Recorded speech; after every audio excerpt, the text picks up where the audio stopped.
দেখি এই যে আমার এক ছাত্র মৌলানা আব্দুল আহাদ, রংপুর সাতগড়া মাদ্রাসার মুফতি। এই যে মুফতি আমার কাছে এতটুকু বাচ্চা ছিল। এই মৌলানা আব্দুল আহাদ 1982 সালে যখন আমি এখানে আসি, 1984 সালে, তখন এরা এতটুকু বাচ্চা। আরেকজন কই? মৌলানা আব্দুর রহিম কই? ওই যে মৌলানা আব্দুর রহিম, জাফর খান আলিয়ার ভাইস প্রিন্সিপাল।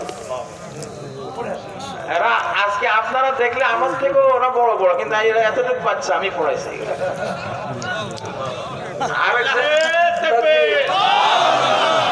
ওই যে আরো দেখেন, ওই যে দাঁড়া গেছে সব, ওই যে সব কেউ প্রিন্সিপাল, কেউ মুহাদ্দিস, কেউ মুফতি, কেউ ফকিহ। আমি আমার জীবনের সবটুকু আবেগ ঢেলে দিয়ে লালমনিরহাটের তিস্তা মোস্তাক আহমদ সিনিয়র মাদ্রাসার শিক্ষকতা করে আমি দেখেছি এত সুন্দর ব্রেইন, এত সুন্দর আগ্রহ, কিন্তু শিক্ষাটা নাই। আমি তখন আমার বয়স 18 বছর, আমি ভাইস প্রিন্সিপাল হিসেবে এসেছিলাম তিস্তা মোস্তাক আহমদ সিনিয়র মাদ্রাসায়। গ্রামের মুরব্বীরা, আমি মসজিদের খতিব ছিলাম, মাদ্রাসার ভাইস প্রিন্সিপাল ছিলাম, বক্তাও ছিলাম 18 বছর বয়সে। গ্রামের মুরব্বীরা এসে আমাকে বদনা দিত হাতে, বাবা আমাকে এক বদনা পানি ফুরাই দাও। ওরা বুঝতো না যে আমি শিক্ষক। তখন 18 বছর বয়স।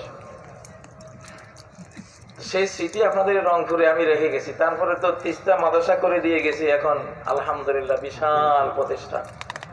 মৌলানা আব্দুর রহিম জাফর খান আলিয়া আছে, ওখানেও মাদ্রাসা আছে আলহামদুলিল্লাহ।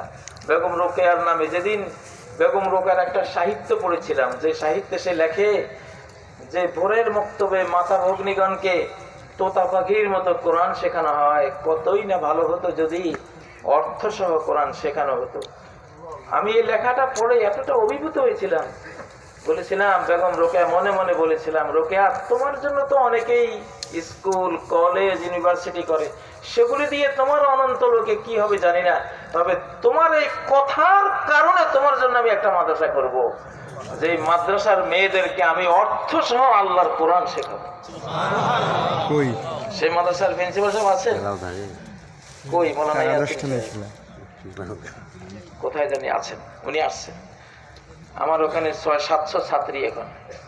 বেগম রোকেয়া ইন্টারন্যাশনাল গার্লস মাদ্রাসা, মিঠাপুকুর, পাইকার হাটের পাশে। তো যাই হোক, আমি এইবার 2টো মাহফিলে আসলাম দেশে আসার পরে, মাত্র 2টো। আমি দেশে ঢুকার প্রথম দিনে 300 মাহফিলের দাওয়াত পেয়েছি, তো আমি এসেছি মাত্র 2টায়। একটা চিটাগাং, যেটা নিয়ে ইন্ডিয়া টানা হেঁচড়া করছে, আর একটা রংপুর, যেটা নিয়ে ইন্ডিয়া টানা হেঁচড়া করতেছে।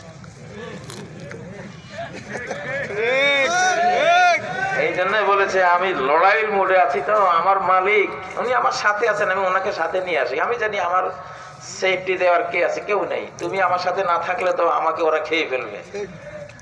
আমি আমার সেই বন্ধুকে নিয়ে চলি। এজন্য পৃথিবীর যদি কোনো স্পাইডারম্যান থাকে, সেটা কাজী ইব্রাহিম।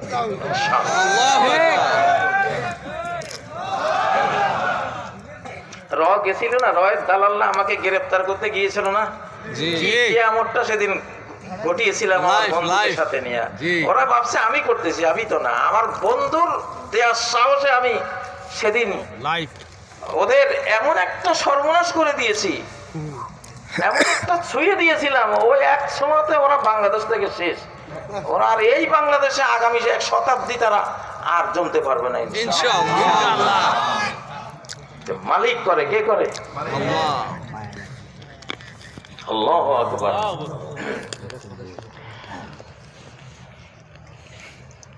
وما رميت إذ رميت ولكن الله رمى। ও নবী, তুমি যখন এক মুঠি বালি বেঈমানদের দিকে নিক্ষেপ করেছিলে, এক মুঠি বালি 1000